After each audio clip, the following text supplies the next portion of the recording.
And so the tear gas did not explode. The Russian ultras, the beefy, skinhead ghosts of Marseille, stayed at home. The vague idea of how it would be over there, rows of heavily armed security forces juggling Kalashnikovs and pissed-off Alsatian dogs with a severe allergy to liberals standing between the terrified visiting fans and the hordes of Russian thugs waiting to rip their heads off in the name of VI Lenin, could not have been further from the truth.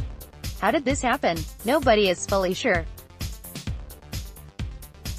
Everyone is in general agreement that President Putin put the word out that he wanted no aggro, but in Russian, of course. Everyone was agreed that Vlad had personally called around to see all the leading football hooligans in Moscow, cracked open a Nevskoy, maybe had a quick arm wrestle and made Russia's artist men promise that, hilarious as Marseille had been, there would be no repeat in Samara, in Volgograd or around the Luzhniki. It was just a further manifestation of absolute control. When the Tsar wants the sea calm, then it is calm. So on the streets the Russian police could not be any more chilled if they had spent the afternoon sipping champagne. And it was the guys with truncheons, Russia's version of Enid Blyton's amicable Bobby, rather than the guys with the heavy artillery who you saw in the metro stations and on the streets, a presence but a fairly unobtrusive presence. And you told yourself that all of this was just an illusion, that if the South American football fans, whose compulsion to sing loudly and continuously when in groups of 4 or more is beyond control, come back to Russia this winter and start up with their isn't-life great malarkey, they'll find themselves bruised, hungry and reading Solzhenitsyn under the bleak rays of a 40-watt light bulb. And they might just make it home before Messi retires. Everyone knows that what's going on in the streets of the host cities isn't the real Russia. But still, it was hard to get away from the fact that it felt real. Nothing like I expected. That's the phrase you hear over and over again from visitors from every continent. The meeting of England and Belgium in Kaliningrad on Thursday night was billed as a potential flashpoint. What is Russian right-wing hooliganism if not an ode to the darker impulses of English football and society in the 1980s?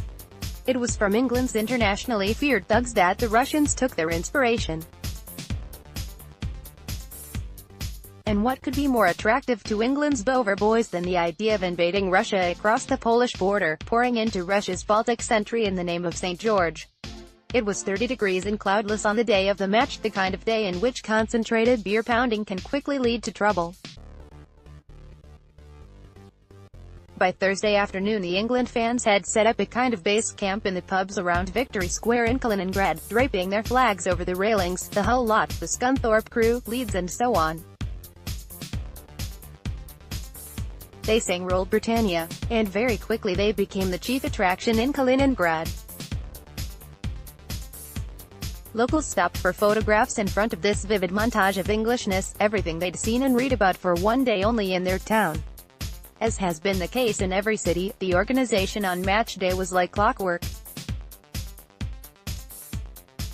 From 4 p.m. on, lines and lines of fan coaches were waiting to ferry the fans out to the stadium. But because it was such a lovely evening, many opted to walk. You just follow a red line through the city streets which takes you down by the river, past Königsberg Cathedral. A few England fans stopped in to visit the grave of Immanuel Kant, the German philosopher who was buried here and who'd probably have a few strong opinions on Neymar Jr. On the way out a few bands, rock and string instrumentals, had started playing on the street, just to entertain the fans.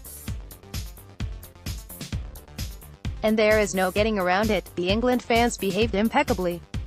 They were just there to enjoy the city and the occasion, to have a good time and bask in the weird sensation of being optimistic that this time in a major tournament it might just go okay for dear old Blighty.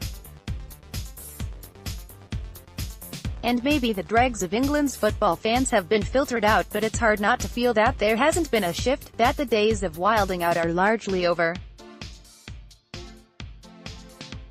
There's a long, chilling account in Bill Buford's Among the Thugs about the scenes in Sardinia when England met Holland during Italia in 1990.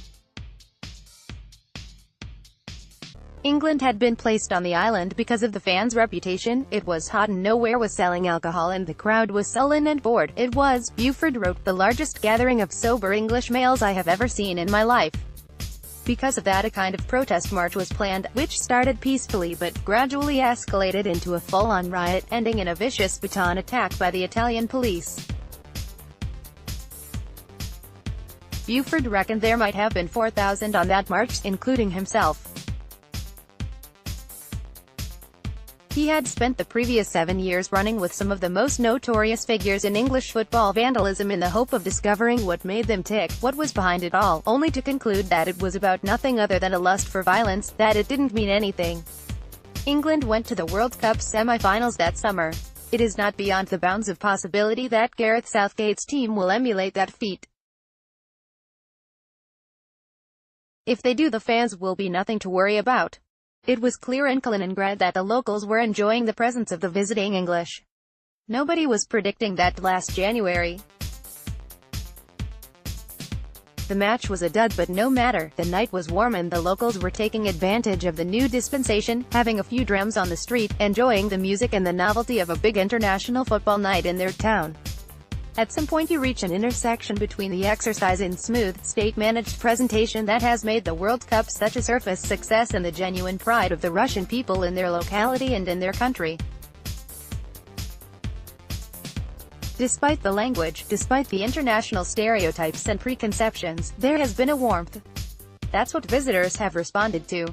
The tournament will end, the football hordes will depart. Winter will come, and the party will stop for the Russians.